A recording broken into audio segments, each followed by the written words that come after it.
Many of us think drinking a cup of coffee or an energy drink to get it motivated in the morning, but some people are taking it a step further. They're microdosing, hitting a small dose of an illegal psychedelic drug to increase productivity at school or in the workplace. MTN's Kent Lutzen goes on special assignment about how this drug fad of young professionals is growing in popularity, even though they could end up with a hefty fine or even thrown in jail for it. Yeah, I'll probably not hold on to this for too long because I'm not really trying to trip today. In order to protect his identity, we'll call him Scott.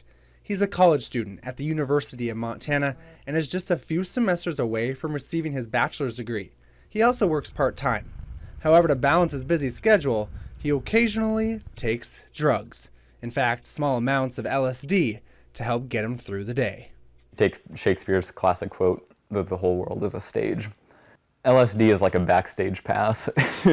It's like you're part of the audience all of a sudden. You're not a character in the play. Scott gets the drug from a dealer, and the dealer gets it from a producer who makes LSD in bulk quantities. A typical trip would be around 100 micrograms of LSD, but microdosing is a tenth of that, cutting the regular dose into smaller pieces. And Scott says it helps him with mental health, self-improvement, and increases creativity. Yeah, if you'd be into doing a pretty small microdose day trip.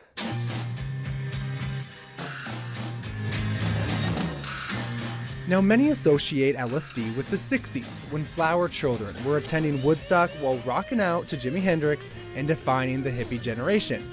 But these images are not what the new age microdosing looks like. It's high-level students, creative architects, innovative tech CEOs. It could even be the coworker who just got a promotion.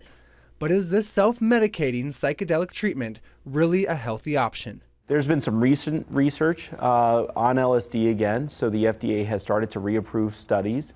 Some of those studies are showing promising results. So some of the more recent studies have focused on depression and anxiety in cancer patients, people with terminal diseases, where the long-term risks we're not as worried about. And there have been some really good results.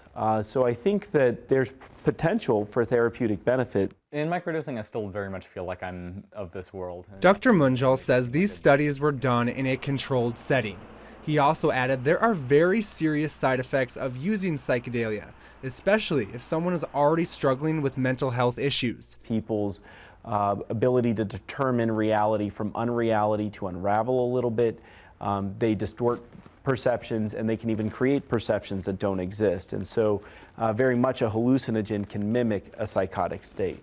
LSD users can also experience flashbacks or reoccurrences of certain aspects of the drug experience. According to the Centers for Disease Control and Prevention, LSD does produce tolerance, so many users who take the drug repeatedly must continue to take higher doses to achieve the same high. But for Scott and other users, these side effects do not outweigh the benefits they get from microdosing.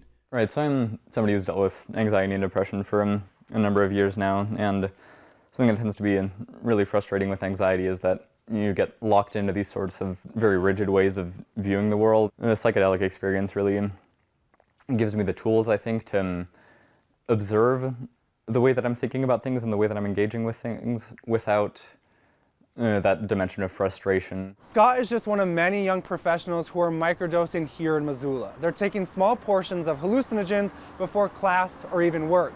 And city prosecutors say the use of psychedelics are on the rise. We are seeing an increase over the last few months of both mushrooms and LSD. I have seen more referrals, and I'm aware of more law enforcement intelligence regarding those drugs. So it does seem to be on the rise here. We're taking it seriously. McCubbin said being caught with these drugs can result in felony charges for each incident of possession. The maximum sentence for a basic drug charge is 5 years and/or a $5,000 fine.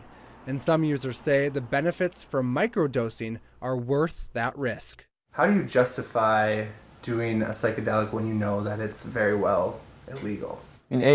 Lumping psychedelia into the same category as all of your narcotics, all of your amphetamines it's like likening snowboarding to golf because they're both sports.